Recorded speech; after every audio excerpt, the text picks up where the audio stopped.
Boa tarde, galera. Mais um episódio da série Leituras. Hoje, num cenário diferente, eu vou tentar fazer coisas mais ao ar livre. E vai ter avião, vai ter moto, vai ter Kombi e não vai ter muita edição. Eu vou filmar assim mesmo. Hoje vamos falar de um tema que, apesar de bastante difundido, falta uma determinada penetração desse assunto nessa nossa turma aí, né? Então, tô aqui minhas anotações. Eu vou falar do blog do Mencius Moldbug chamado Unqualified Reservations. Basicamente, quem é o Mencius Moldbug? É um pseudônimo, tá? Ele era enfim, o nome real dessa pessoa chama Curtis Yarvin. Se vocês procurarem, vocês vão encontrar ele. Além dessa filosofia política que ele publicou, ele também é bastante conhecido no meio do software, porque ele fez... Bom, enfim, ele tem uma parte de open source aí, eu pesquisei um pouco, mas eu não quero falar para ser breve nesse vídeo. Esse blog, ele foi ativo entre 2007 até 2012, 2013. Depois ele teve um hiato aí, agora ele voltou a escrever em outro blog, tá? Pode ser conhecido assim como a principal figura neo-reacionária, ou esse movimento chamado Red Pill, e ele foi um dos caras que meio que lançou o termo, né? Ele que começou a usar a metáfora para falar de política. E o objetivo do blog é o seguinte: ele vai curar a sua mente. Então, o que ele vê? Ele vê que o discurso político é muito polarizado em torno de duas ideologias e, na verdade, nenhuma delas reflete realmente o que acontece e como o poder funciona. Concorde ou não, eu vou tentar ser mais fiel à visão dele e passar aqui. Bom, enfim, tipo, tem muito conteúdo esse blog. Eu vou ser sincero, eu não li tudo, eu li algumas coisas, mas eu posso destacar três compilados que expressam o peso do pensamento dele e os principais conceitos, né? O primeiro é a carta aberta aos progressistas de mente aberta. O segundo, como o Darwin foi owned, né? Tipo, se eu quiser com P, bounded. E o quarto é Moldbug sobre Carlyle, Thomas Carlyle, no caso. Então eu vou começar. Carta aberta aos progressistas de mente aberta. Então, é um ensaio aí de 200, 300 páginas enorme, onde ele toma como interlocutor um progressista, um democrata americano, alguém desse tipo. E ele vai conduzindo essa pessoa pro Red Pill, assim, digamos, né? Então ele comenta assim: olha, nós somos os progressistas, né? Nós somos as pessoas que acreditam em ciência, que não acreditam em superstição. Nós somos a classe intelectualizada, né? Nós não somos esses caipiras aí que acreditam em qualquer coisa, né? Então ele começa assim e vai levando assim, mas você já parou para imaginar que esses caipiras, esses republicanos, eles têm uma mente contaminada com um vírus? É um vírus, né? Tipo um vírus memético, né? Vou chamar de vírus vermelho. Ele vai avançando, vai rolando, né? Tipo, ele faz um bom apanhado de história e vai falar: você já parou pra pensar também que talvez nós, os progressistas, também estamos contaminados com vírus, né? Porque às vezes as nossas ideias não batem com a realidade e tal, talvez a gente tá numa bolha ideológica.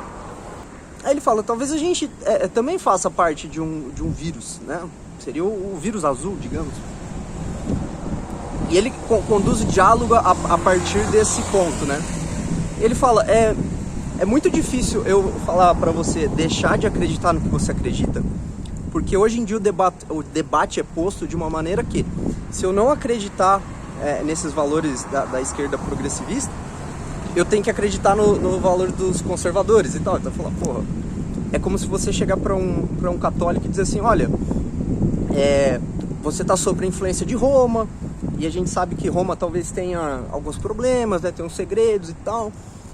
Por que você não abre a sua mente, né? O católico pode te dizer, digamos: mas se eu não acreditar em Cristo, eu vou acreditar em Satã, no diabo. Então, eu acho que esse é o fundamento do pensamento do Moldbug. Hoje existem dois polos e tem esse Fla-Flu, esse Palmeiras e Corinthians. Se você não é de um polo, você é do outro. O que ele está tentando realmente fazer é criar uma nova percepção das coisas. Tire a galera do vírus azul e tire a galera do vírus vermelho, né? Como ele descreve. E, bom, esse é o tom da primeira parte dessa carta, né? E depois ele vai descrevendo concretamente como realmente o Estado funciona, como o governo funciona, né? É que ele meio que descreve o Estado como facções rivais, né? Então, por exemplo, os militares são meio que da facção vermelha, né? Então, a galera que tem o vírus vermelho gosta da facção vermelha, que são o militarismo, né? Os militares. Ele fala, olha, a academia está infectada com o vírus azul, né? Então, essa coisa da ciência e tal. E ele coloca, assim, ideias muito radicais, por exemplo.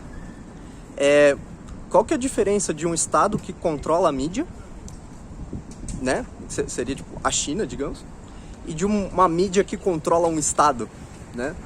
Então a gente vê que a opinião pública e essa questão de conduzir a opinião pública, né, é muito forte na sociedade que a gente vive, né? Então ele argumenta que você pode imaginar que nós vivemos num Estado controlado pela mídia, né? Ou um Estado controlado pela catedral. Essa ideia da catedral também é pivotal no pensamento dele, porque ele identifica, por exemplo, as universidades, a mídia, como um centro de poder. Esse centro de poder forma a opinião dos líderes, e esses líderes tomam decisões com base nessas crenças que recebem da mídia, da universidade. No final das contas, ele propõe um negócio que chama formalismo. Bem resumidamente, formalizar o poder de quem tem poder. Ou seja, a mídia hoje talvez não seja um poder oficial, tipo, ela não é parte do Estado, mas ela funciona como se fosse. E ela não tem os freios constitucionais, ou os freios democráticos, sei lá, como você encara isso aí. Depois, o outro artigo importante do Moldbug é como Darwin foi founded, né? Vou falar bem resumidamente. Então ele vai traçando uma linha histórica, né? Do começo do protestantismo, né? Martim Lutero, até chegar nessa esquerda progressivista, né? E ele argumenta que, na verdade, é a mesma genética, só que alguns genes tiveram uma mutação. Então ele argumenta, né, que o gene da religião teve uma mutação. A religião virou a ciência. O gene do Deus, né, tipo, dessa coisa do transcendente, tipo, desligou, né, não existe. Mas todas as outras crenças são basicamente as mesmas, né. Ele compara a esquerda moderna como um fanatismo religioso, uma coisa assim. É bem interessante, eu vou passar resumidamente.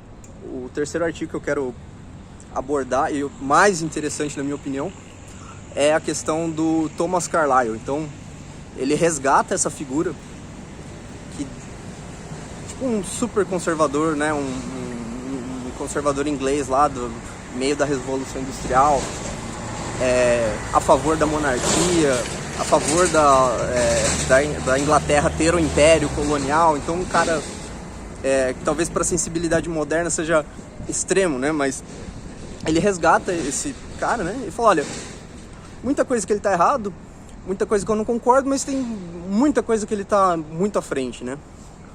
Então, o principal queixa ali é o seguinte: ele identifica que a história tem esses dois polos, né? Que a gente tratou, né? Então, um polo que é identificado com a esquerda, um polo que é identificado com a direita, né? Daí, beleza, o pessoal que é libertário, que é ANCAP, coloca lá, não, é o eixo da tirania, né? Então, regimes autoritários estão num polo e regimes liberais em outro, né? Carlyle coloca que o polo é a ordem e o caos. E ele identifica como a ordem como o bem e o caos como o mal, no sentido maniqueísta, tipo capeta e Jesus, sei lá, tipo, bem nessa perspectiva.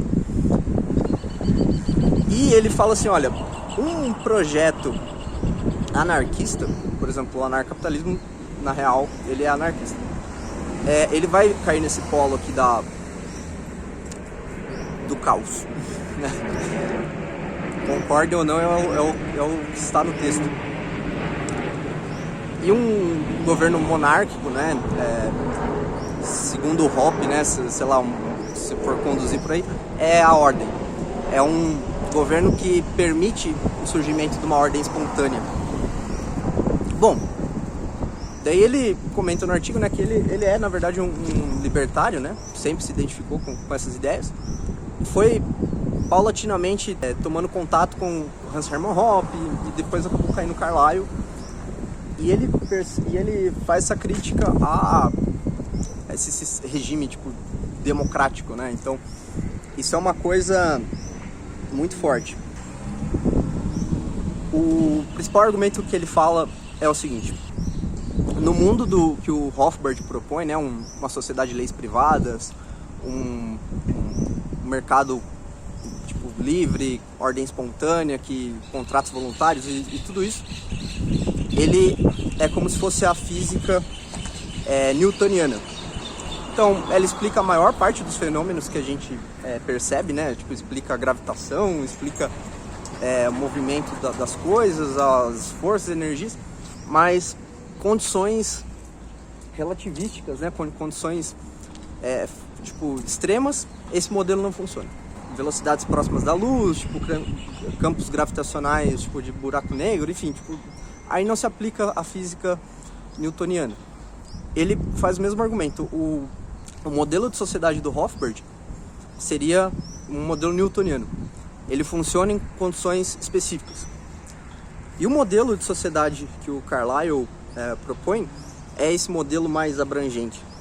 Como é que um livre mercado funciona enquanto o seu país está em guerra contra um inimigo externo, né? Como é que o seu livre mercado, como é que a sua sociedade de leis privadas funciona quando existem inimigos internos, né? Você tem uma tentativa de subversão aí, comunista, ou tem agentes infiltrados aí agindo no seu governo. Como é que vai funcionar direito, né? Talvez a gente esteja numa situação assim. Então ele propõe meio que um roadmap aí para como se chega na ordem espontânea a partir do caos. Ele começa da premissa que o seu regime é um regime que venceu uma guerra. Você tinha um inimigo externo e você foi lá com tanque de guerra, bomba e ganhou. Você venceu o inimigo externo. Isso te dá direito não, né? Te dá a prerrogativa ali de mandar num determinado território. A partir desse momento que você tem essa fronteira estabelecida e você não tem uma ameaça externa, você, como soberano, você se preocupa com o clima interno. Ou seja, você tem que se preocupar com a criminalidade na rua, você tem que se preocupar com os dissidentes, com movimentos aí que vão gerar uma guerra civil, enfim, você tem que controlar tudo isso. Veja que você ainda não tem um cenário de lei. Seria um cenário de lei marcial, né? Você tem as suas tropas lá e você basicamente gerencia a situação usando a força. Depois que você acabou com os inimigos internos, ou seja, tipo, não existe uma ameaça ao seu regime, não existe, você de fato é o soberano, não existe uma força interna que pode te derrubar, aí você concretiza tudo isso aí num estado de direito, né? Então você vai ter lei, você vai ter tribunal, vai ter devido processo legal. Aí você deixa a coisa andar, vai ter livre mercado, vai ter ordem espontânea e tudo mais. Então ele comenta que esse é o roadmap aí da visão do Carlyle, né? E ele comenta assim, se você está num estágio, qualquer um deles, por exemplo, você ainda está num estágio que você tem, que a sua soberania é ameaçada por inimigos internos, né? Você não tem que se preocupar em pular para a fase de lei, ordem, Estado de Direito. Você tem que ainda se preocupar com a fase de você eliminar os inimigos internos, né? Tipo, uma ideia bastante radical, né? Mas é o que está escrito. Então, é isso aí, galera. Bom, eu não quero me estender muito, mas é um É um blog muito interessante, são ideias muito radicais aí, mas são ideias que realmente, de alguma forma, refletem a realidade, tá? Então, eu deixo esse vídeo aqui dedicado ao pessoal libertário aí, né? Alguns grupos eu tentei abordar o assunto, a galera talvez não tá familiar, mas fica aí um V0 aí, de um trabalho seminal. E se vocês tiverem interesse em alguma parte mais específica, a gente talvez faça outro vídeo, talvez entre mais no detalhe, mas esse vídeo é só uma pinceladona, assim, sabe? É isso aí. Bom, galera, obrigado, até mais.